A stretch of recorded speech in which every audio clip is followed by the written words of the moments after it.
You good? I'm good.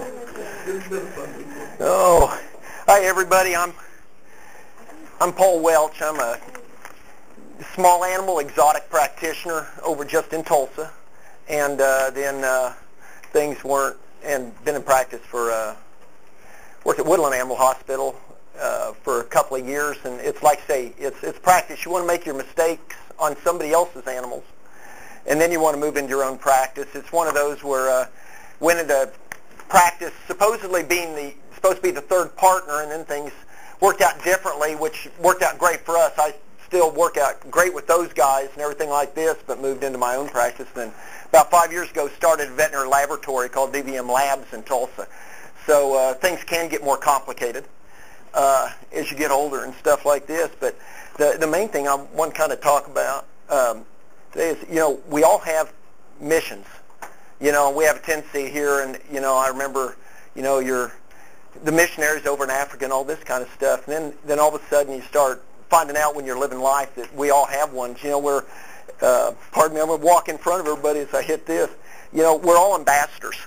And no matter what we do, it's, we're missionaries. And whether that be, for God, or whether that be for the United States. This is the United States Embassy in Moscow. And basically an ambassador, just a promoter of a specified activity. And then the question is what are we going to be promoting, through our life? And what kind of activity? And what you run into here, there's the CVM. For anybody that hasn't seen the CVM office, that's Krista right there in Seattle.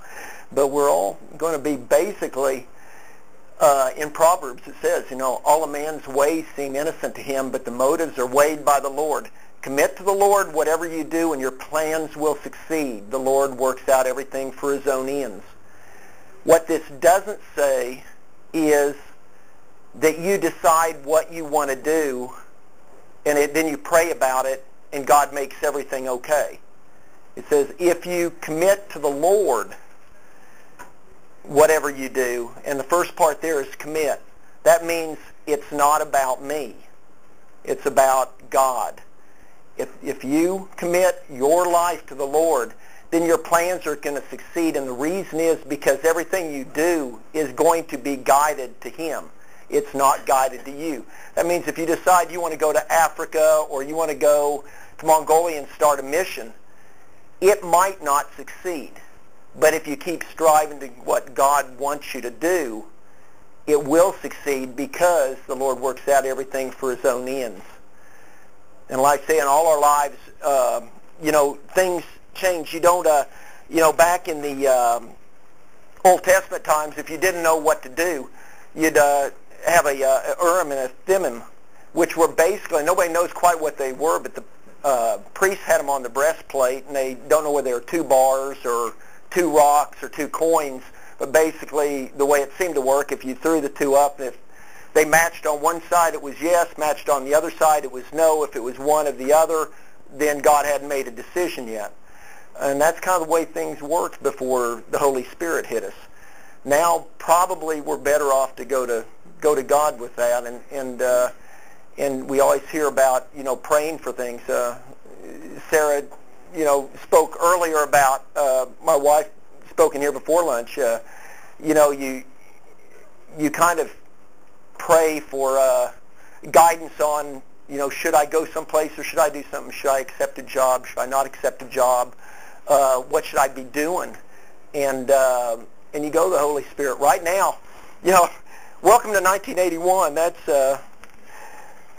us. It's, right now you guys are keeping your head above water. You're trying to survive. You're trying not to get your debt too big. And you're just trying to get out of here. And guess what? That's what we all did. I'm down here in this group, and we didn't know what we were going to do. And, we didn't have a Christian veterinary missions when we were in school. We went to a church here in town, and the nice thing about something like this is you guys know how that works. You come to class in the morning, you study, You go eat, then you come back to school, you study some more, then you go home, you go to sleep, then you wake up the next morning, you study, then you go back to school, and then it's just, this can be your whole life. And one of the things you want to do is you want to try to stay rounded, and one of the things that, whether it be Bible study, whether it be your church, or whatever you want to get involved in, try to stay as rounded as you can just so you don't get trapped into that frustration pattern and everything like that. When we were going in there, when when we got out of school, basically, you got choices you got to make. There's people who are going to go into academia, and there's people going to academia because they love academics, and there's people going to academia because they're scared to leave school. And you just need to be comfortable with what decision you make. You can go into private practice. You can go into corporate practice. Keith Flanagan went into military. Keith was, right when Keith got out of school, he was teaching special forces, and what he basically did when he got seconded over there is he taught, basically, he taught a course on how to patch up your mule or how to patch up the guy next to you. When you're in war, you just patch up anybody, whatever. And guess what? I've sewn up a lot of people. I've sewn up a lot of animals. I've sewn up a lot of people. You guys are going to get good at medicine, and you're not going to have a clue what you're going to do in the next 30 years. But I ended up going into private practice, and my choices were to go into private practice, try to support a family, and basically what I've found is try to make money on my end rather than go into long-term missions. I'd rather be in short-term missions, and basically support those out on the mission field. That's us. We're no different than anybody else was. We had a 1-year-old dog, and boy, that's a lousy picture, and that's about as good as that picture was, because we had lousy cameras back then. That's when a 900 square foot house, and we lived in that house until we were 36 years old. You can raise a lot of kids in a little bitty space. The good news, one's in New York in a 450 square foot apartment. She thinks it's big.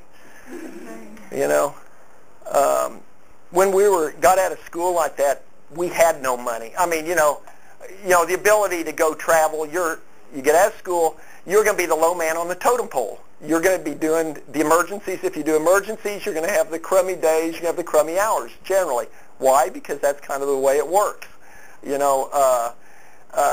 So we didn't have the opportunity to go out and do a lot of things. It says, but if you'll receive power when the Holy Spirit comes on you, and you will be my witnesses in Jerusalem and in all Judea, Samaria, and to the ends of the earth.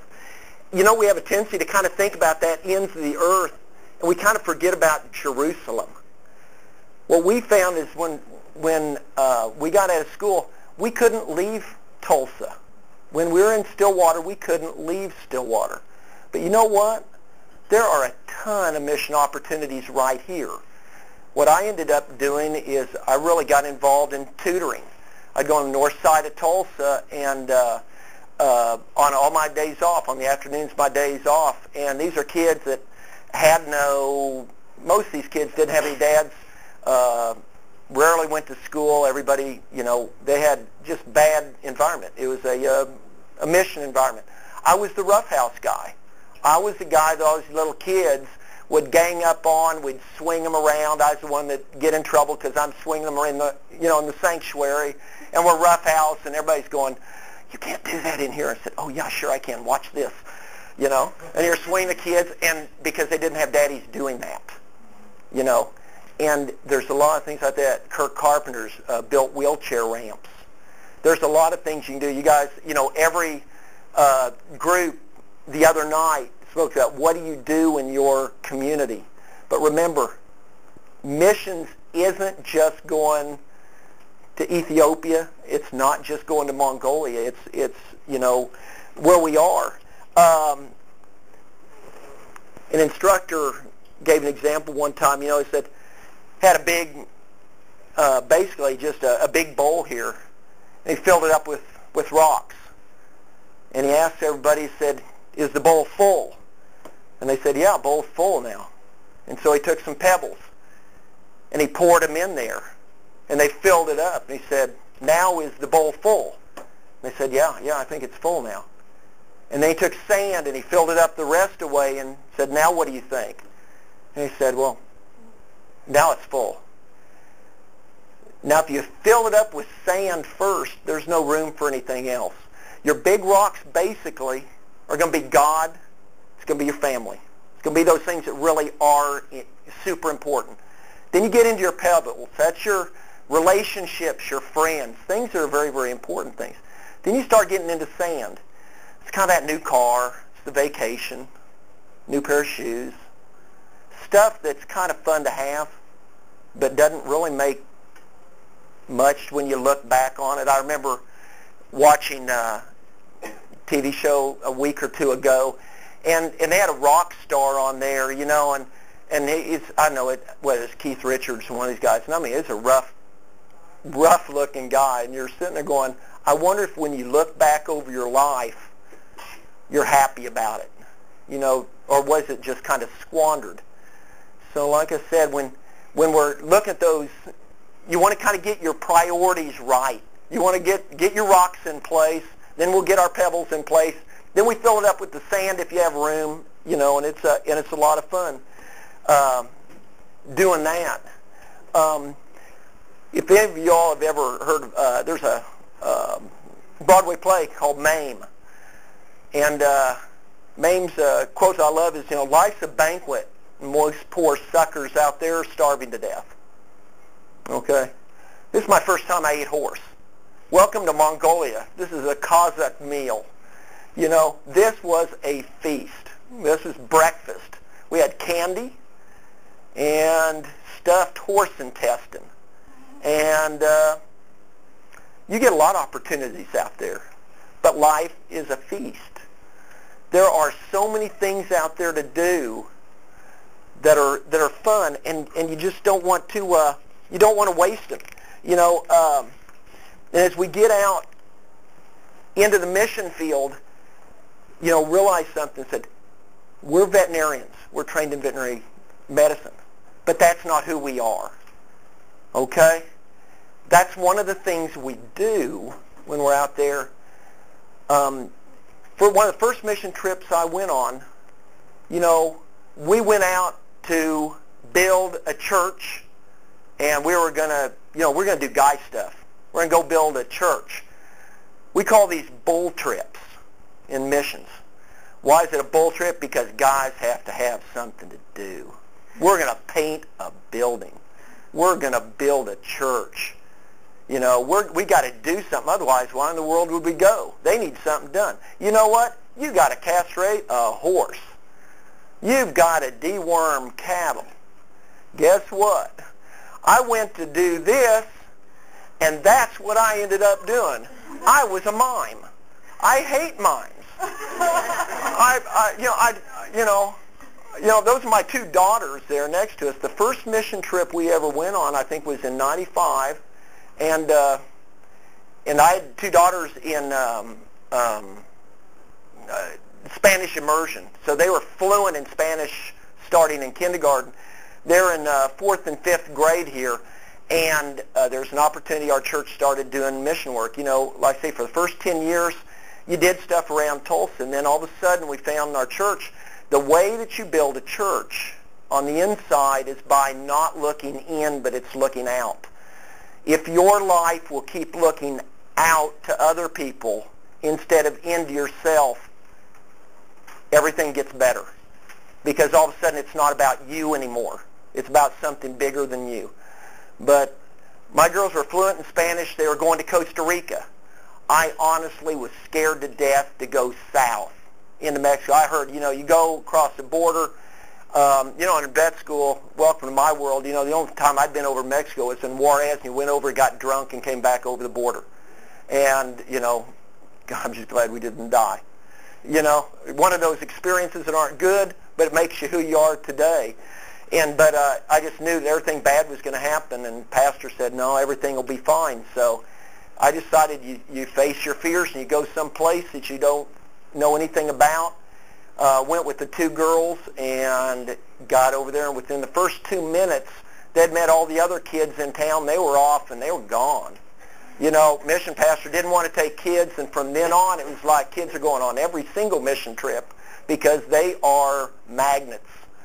You take kids, and everybody wants to see who the kids are, and then they want to see who the parents are, and then while they're looking at the parents, they find the missionaries. We're magnets.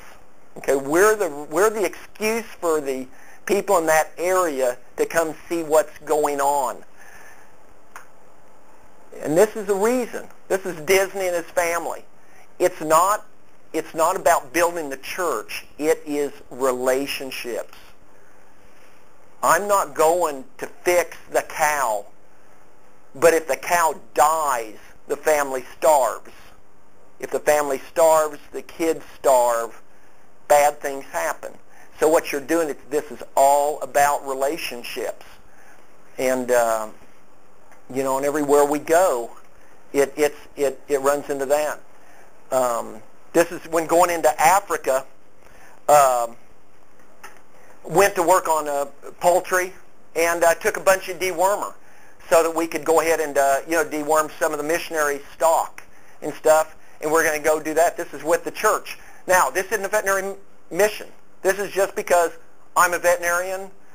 What do you guys do? Well, they're going to do this. They're going to do that. I'm going to do some veterinary work while I'm there. That's what I ended up doing. You know what? When you get to Africa and all of a sudden you have a bunch of ivermectin and you have a bunch of pyramidal pamoate, guess what? All the kids are wormy over there. All the kids. You can tell an African kid with worms has a belly out to here, their eyes are tearing, and their skin looks horrible. Guess what? You can deworm kids. And we dewormed the whole seminary. This is NASA Theological Seminary. Who was the guy that poured up the Kool-Aid in Jim Jones? I felt like, yeah, does anybody know that story? You know, I felt like Jim Jones. That's Kool-Aid, by the way.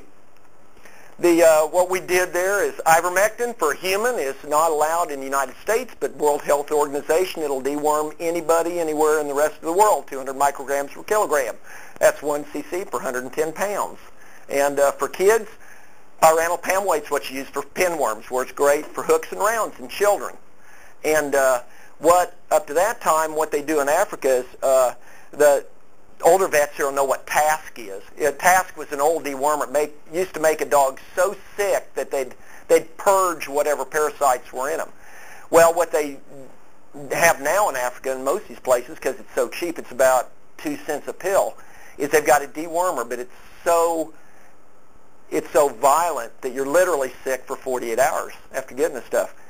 So what we did is, you know, I have this stuff and said, this'll work great. And we would ended up with one of the missionary kids who was there. We found an old scale, fixed it up. One thing I found out in the world is women will not get on a scale, no matter what culture. And we had these African ladies, and Melissa, the daughter's sitting there and going, "Mama Mabusi, you need to get on the scale. Oh, Mama, we need to know how much you weigh." And they'd get up, and then Melissa said, 40 kilos, you know. And then what you do, we mixed up the ivermectin, put it in Kool-Aid, everybody took a drink. Then somebody brought a Polaroid camera. So what we did is we shot pictures of the family. We had just a line of people. And we dewormed. Everybody got dewormed. Then we had family pictures. What you'll notice, if you go to Costa Rica, go any place overseas, pictures are fabulous. You know, they've just come out with the Polaroids again. You know, the Instamax, you shoot it and the little, you know, picture comes out. What you'll notice is these people have never seen pictures of themselves. They don't have mirrors around. These children never seen themselves before. So we shot pictures, and all of a sudden in every little house in the seminary was a little picture up on the wall, just stuck up on the wall, and you would have thought it was a 3x4 family portrait. And then after they got finished with the pictures, and of course the kids loved to watch it magically appear, you know. And then after that, everybody got a toothbrush and they went home. But like I said, if you go, when you go someplace, you might go as a veterinarian, veterinarian. If you go on a CVM trip, you're going as a veterinarian, but you're not. That's not who you are. You're going to do, whatever you need to be flexible. That was our group right there, and we just had them lined up, and it was wonderful. It's just relationship building. We're there, and it brought a lot of people in, and that's what it's all about right there. That's what it's all around. It's the people. Remember, it's not, God didn't tell us to go out and save cattle. We're going out there, for the people is what we're shooting for. This is me, the way my wife loves me, in a full beard. Yeah, and uncut hair. This is the guy on the right is, or over here on the left is John Taylor. He's with Literacy and Evangelism International, and John and I took off for Nepal together. He was going to Nepal, and what I've done with CVM is a lot of times I've honestly never been on a CVM trip. Gone to a lot of places for CVM. What you do is call up and say, I'm going to be in Nepal. Anything I should be doing while I'm there? And while we were there, they had been trying to make some contacts with people. Like I say, this wasn't a CVM trip. Stay flexible. John's there at Literacy Evangelism. They teach people to read. They've got a program. Wycliffe will translate the Bible into languages. The problem is people can't read the Bibles once they're in the languages. So you translate. We were up in Nepal. And reason you grow a beard is because they respect you with a beard there. Paul, read Paul. I'll become this for people, and I'll become this for people. But the two old guys here would go around. I hooked up with some Nepali vets there. I'm a small animal exotic. I mean, I have no problem. I can pro-bang an egg and a heartbeat. I can do a C-section on a snake. That doesn't even raise my blood pressure. Did a C-section on a guinea pig last week. That doesn't bother me at all. I've never dropped a water buffalo before. I can now drop a water buffalo pretty darn easy. I can't work on cattle worth crap. Okay? But I'm really pretty darn good at water buffalo. But I went up there in the hills with these veterinarians. These were government veterinarians. And the thing I hadn't realized is we're up there in the hills, and it's an all-day trip to get up there. We're working on water buffalo and things like this. These guys had never been out of their office. They had never been on anybody's land. They'd never been to anybody's home. So what would happen is people, the way they work it in Nepal is you've got a few veterinarians in that area, then you've got animal health technicians that are in each of the different villages. And then what they do is they'll see what's going on, come down, tell a veterinarian, well, there's a cow and he kind of looks like this and like this. They'll say, well, here, give him 2 of these and 3 of these. They go back up there and treat. These guys had never been out there into the actual backyard, and it was wonderful. What I found with that is not only were they teaching me, but they had their eyes open. The fact that they finally learned, I remember sitting there going, and these guys spoke English fairly well, and they're sitting going, we never realized how they kept the goats. We didn't realize how they kept the water buffalo. And it was eye-opening to them because all of a sudden it changed their veterinary medicine. And when we were up there, and that's what it's all about. You're up there taking care of this. Was a little girl, and she was just sitting there and up in the hills, and we're just she's a sweet thing, and hope she'll make a long lifespan. But what we're trying to do is it's about the people. It's about the relationship building. When you're going, remember it's not about what you're doing. It's about who you're working with. These are the Gujars. The Gujars. This is northern Indian Hardwar.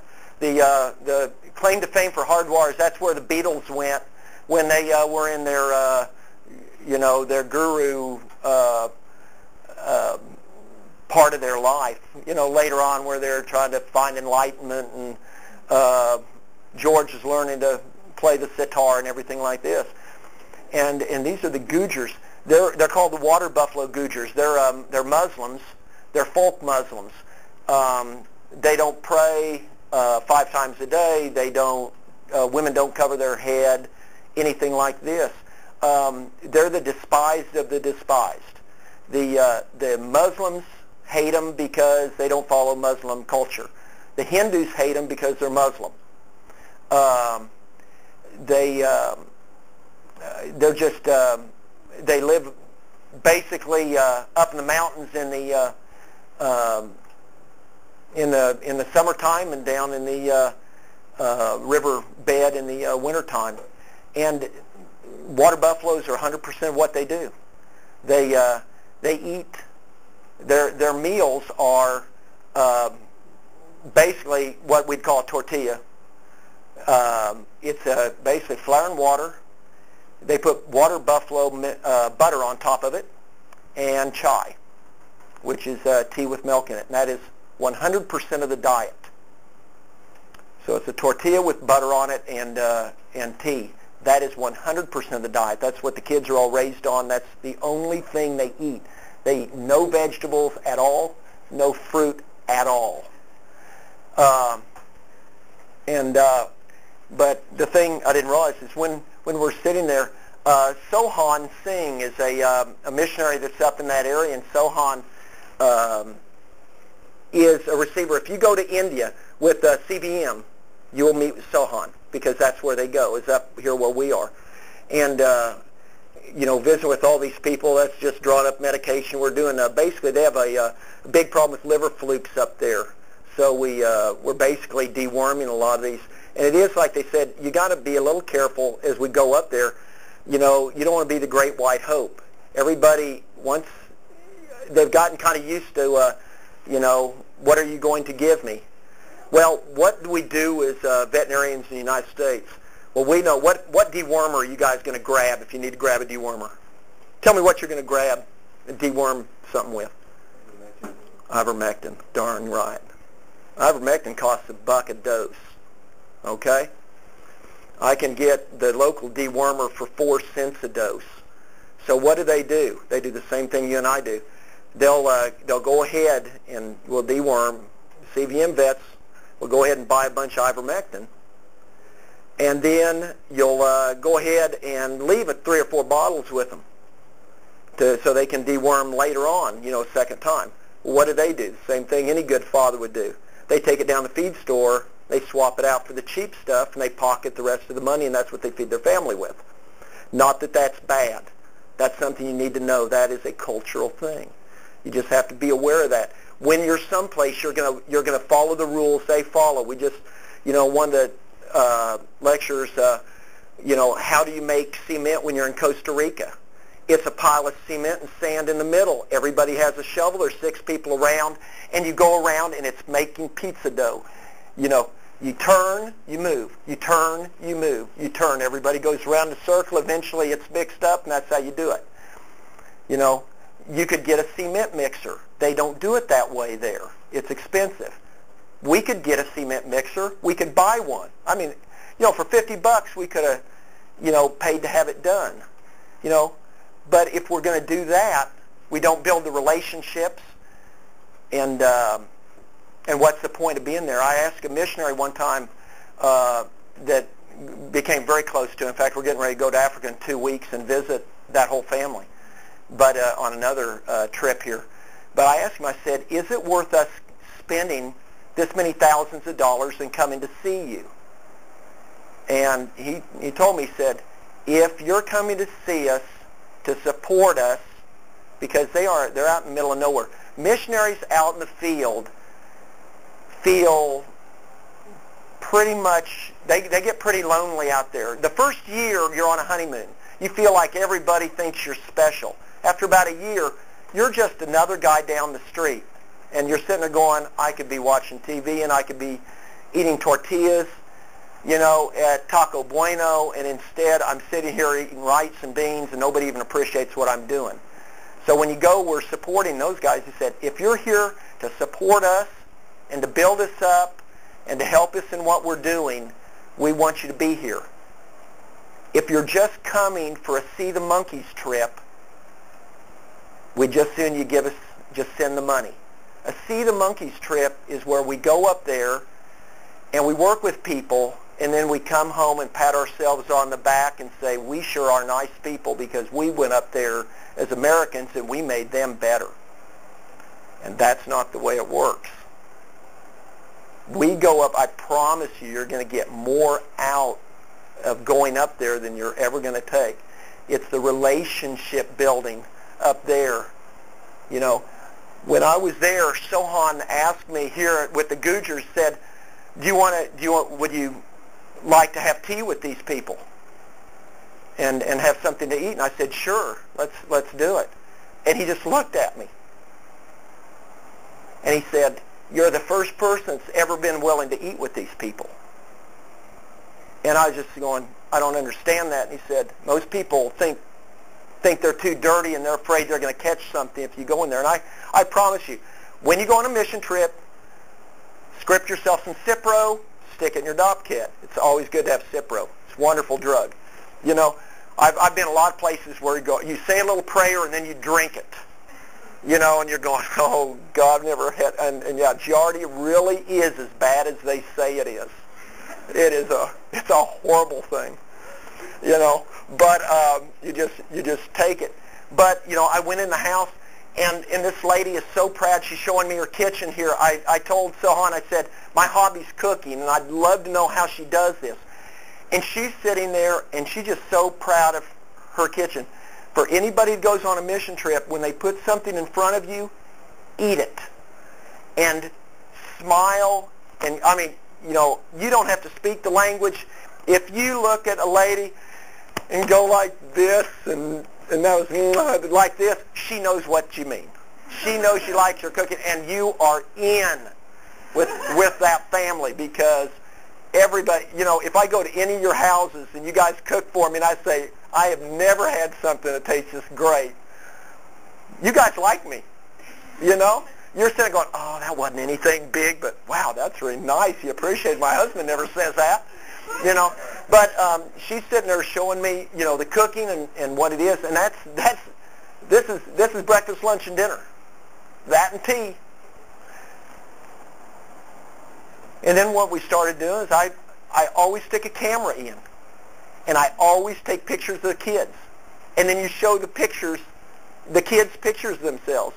Okay, if you guys grab a yearbook, who's the first picture you go looking for? You go looking for yourself. You just want to see, I don't remember. Yeah, there I am. Yeah, I look like that. The kids are the same way. You know, you take a picture, and they think I've got a gun here. They don't know, you know, I'm shooting pictures, and I mean, who is this strange guy that's sitting here looking at me? And then you turn around, the first one kind of gets up close, and they kind of look, and then he's going like this, and blah, blah, blah, blah, you know, and then everybody comes up in here, and then we're shooting pictures and showing and shooting pictures and showing and shooting pictures and showing, and the kids are just having a blast. And what happens is when the kids are having fun like that, all of a sudden, they're all down there looking. The dad was up there, you know, rolling a cigarette. You know, no money for food, but by gosh, you can find money for cigarettes. They're pretty cheap in India. And he was happy as could be. His wife was just beaming because I appreciated her kids, and those are her kids. He's the head of the household. Everybody's happy. He is the king, you know. And what I did is, by me being willing to do all those things, I hope I will see these people again. But it's not about me, it's about Sohan. I am there to be a good example so that Sohan has the opportunity to go in there and work with these people. We're just the excuse to come in, so the missionary, we're the curiosity so people will come in. So like I said, it's not deworming the cattle. You know, although you get up there, I mean, we had one with a broken leg, and it was just a matter of saying, you know, just take it easy on the leg, it'll be fine. We had another, I didn't bring a picture of the cattle.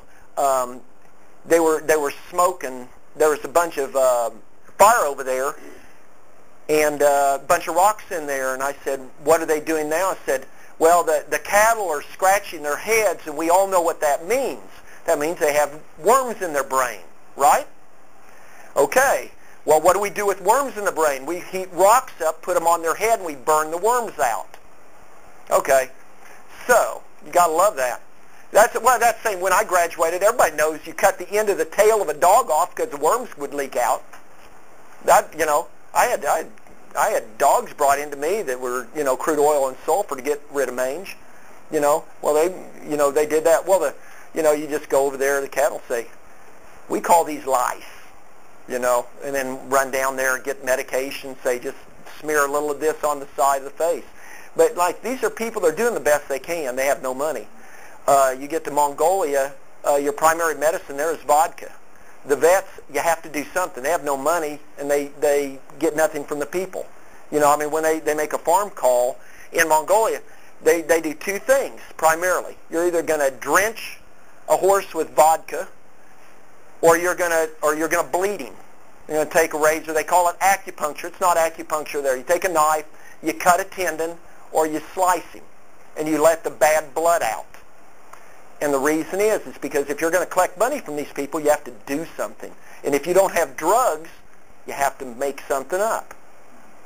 And then what we're doing in Mongolia is just trying to show them the right way to do things. They don't mean to be mean-spirited, but that's how it works, and you just have to be flexible and show them how to do things.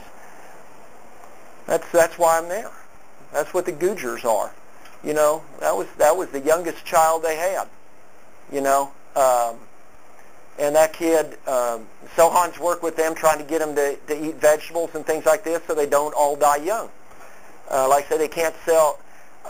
They run into problems with water buffalo there, where you sit there and say, how many water buffalo do you have? I have 12. How many are producing milk? 2. How many are breeding? 1. Well, we need to probably go ahead and sell some of these, buy some new stock. No, we can't do that because that's the cow that my grandfather's got his father. And you're sitting going, you don't have enough money to have pets. And these are pets. These water buffalo are family. It's like in Mongolia, if you've got a herd of 300, you're richer than if you have a herd of 200, even if your herd of 300 is not producing. So, like I say, we're trying to get in there and gently show them that the best way to help their family is to call out the herd and things like this.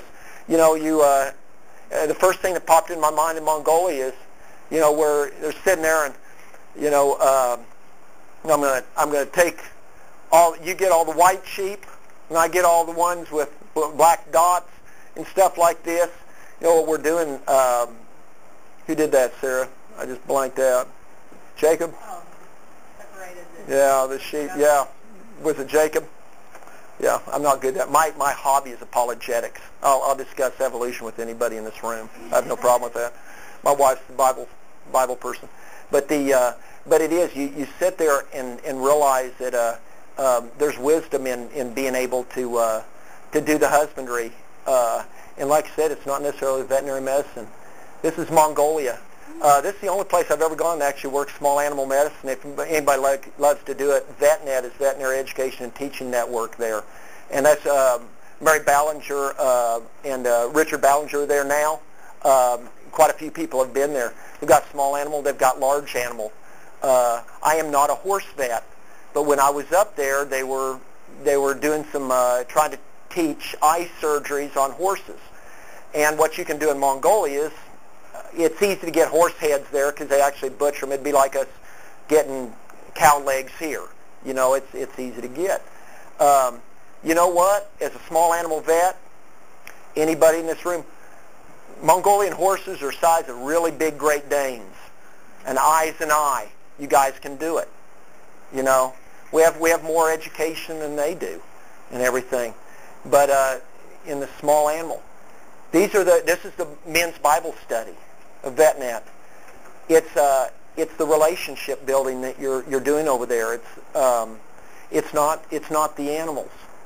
And like I said, I love veterinary medicine. If it wasn't for the people, it'd be fabulous. But the animals are great.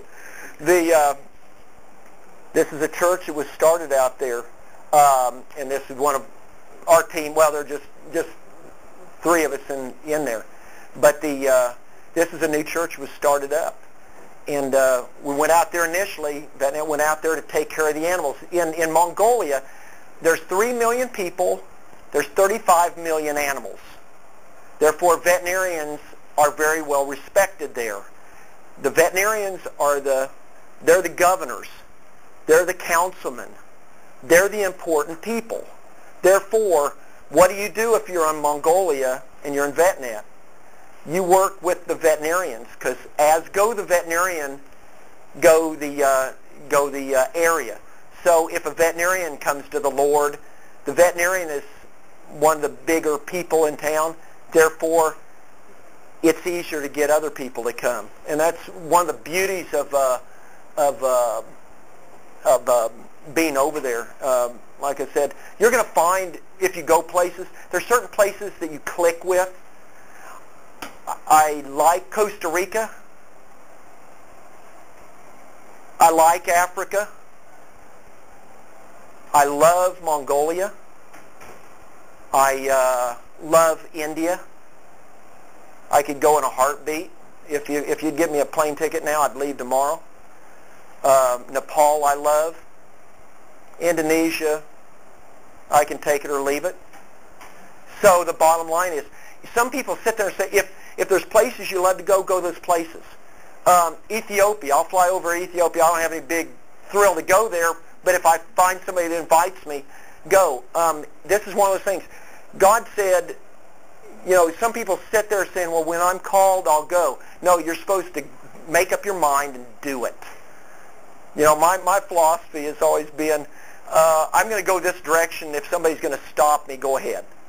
I don't ask permission. It's way easier just to apologize later on. And I just kind of run my life that way. So the bottom line is, if you get an opportunity to go, take it. Life's a banquet. Don't look back here in 30 years and going, God, I didn't do anything. This is back in the exam room. What have I learned on mission trips? This is where I live. First of all, you receive more from going than you've ever taken. It's not, you going and deworm the water buffalo isn't anything. The fact that I've learned how people live and the relationships are fabulous. What I call Acts 1:8 in reverse. I'm more aware of missions in my backyard. Go out into Samaria. Go into Jerusalem. Go out to the ends of the earth. No, what you find is once you've been in Ethiopia, once you've been to Mongolia, once you've been to Guatemala, Mexico, anywhere, and you see how missions work, when you come back into your own backyard, you know what you notice? Man, we have a unwed mother's home over here, and they're really having some problems. Or there's some people over here that the kids, the parents are on crack. Or there's so-and-so next door, and she broke her leg, and nobody can mow the lawn. And all of a sudden, you start finding in Stillwater, Oklahoma, and College Station, and in anywhere around, there's things you can do here. You don't have to go to the ends of the earth. Now, like I said, the goal is I'm 56 years old. I can afford to do that. I've got 4 veterinarians that work for me. I can leave anytime I want to. I've got the freedom to do that. What I've chosen to do is I've got the freedom to do that. You don't right now. I'm more committed to supporting missionaries in the field. There's people on the front line out there. When a person is drowning in a river, somebody can jump in the water and swim out to save that person. But if you're not careful, both of them will drown. Somebody needs to tie a rope around that person when they jump in and go save that person in the river. And somebody's got to be holding on to that rope. So remember, if you go out on a mission trip and there are people here at home that you're talking about financially, supporting you with prayer or something like this, they need to know they're holding on to that rope. When Mary and Richard Ballinger in Mongolia, Sarah and I are one of the people holding on to that rope. John Taylor, when he's in India, we're holding on to his rope. You don't have to go. You can support it just knowing in prayer or money. And what you'll find is when people are back here, there's a lot of people that don't have the courage to go out and do something, but they really want to be a part of it, and they want to feel like they're part. That's why when you come back, you want to send a letter to them or let them know what's going on. They want to know that they were part of it, and they were as much a part as you were. It's just that you had the ability to go, and they're 80 years old and they don't have the ability to go. I used to think missionaries just dressed lousy. You know, they were old ladies with buns in their hair, and you know, the same picture we have missionaries when I was growing up. Now I just have friends all over the world. You know, these are just friends of mine. I mean, I can pull up Facebook on half of them. You know, we're heading out to Africa. I've got some kids in one family up in Somaliland that we're going. Nairobi, Dar es Salaam, Tanzania, Mwanza, Tanzania. These are just friends of ours we're going to see. They're missionaries, but they're friends. They're just people. And why are we going? We're just going to support them, just mentally. And the main thing you find is your hospital will be a mission field. And it's the easiest way. When you're sitting there and somebody is griping at you and whining at you and stuff, they are your mission. Because if you don't think they're a mission field, it's going to be really hard a couple years into practice. Because you're going to be sitting there going, I don't want to hear one more whiny person with one more itchy dog. But you know, every single whiny person that walks in that room needs you.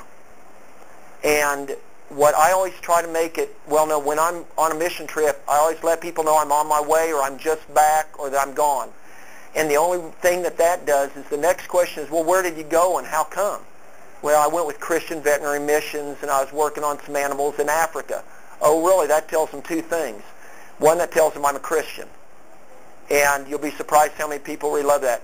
The other is they really want to know that somebody's out there working in the world. But your hospital is your mission field. And it's either going to be a Christian mission field or it's just going to be the thing you do, and it's going to be the sand that you pour into the vase. That's all it's going to be. And you just want to look back in 30 years and sit there and say, you know what? I've been to Kathmandu. I've watched the sunrise come over the Himalayas. You know, I've sat and watched Lake Victoria as the sun goes down. You know, it's fun to be able to say that stuff. You're not going to say it yet. But the bottom line is if the opportunity comes, do it. If you'll just say yes to most everything that comes along, no matter what, you're going to have just a really fun life. And it breaks down to what I say in apologetics. Do you really believe what you believe is real? We believe in God. I believe Jesus rose from the dead 3 days later. Do you really believe that? Factually believe that? Not touchy-feely stuff. I don't believe that in the Hindu we have a God with an elephant head. I do believe that this is factual. And if you really believe it, this is the way you live your life. And if you don't really believe it factually, remember, Christianity is fact, faith, and feeling. No matter how your feeling might be today or tomorrow, the bottom line is it's factual. It's provable. I have no problem with that. But if you really believe it, when you go out, if you go out on mission field, don't apologize for being a Christian. I can promise you right now, you go to Tanzania and meet somebody that has 2 to 3 wives, it is not a happy family. You know exactly what it's like. 2 wives are not happy because their kids are fighting over who's going to get the inheritance, and those women are fighting over who gets the inheritance. Christianity is we've got a better answer. Jesus Christ gave us a better answer. So, like I say, do you really believe what you believe is real? And if you do, you want to live like it. It's wonderful out there. Everybody here doesn't need to be a long-term missionary. I don't want to be a long-term missionary. I am better suited to make money here and send it to support missionaries, and then I just get to go out and have fun 2 or 3 weeks at a time. And that's what probably most people hear. But like I say, keep flexible, keep your mind open. Because like I say, when I got out of school, I never thought I'd be playing with water buffalo. Actually, I love poultry. I could be a poultry vet. Whoa, I never would have said that years ago. You know, stuff like this. Still couldn't be an equine vet. You know, but anyway, glad everybody came. If there's any questions, stuff, I'm available and stuff, and if anybody has any questions about anything at all. Otherwise, thank you so much.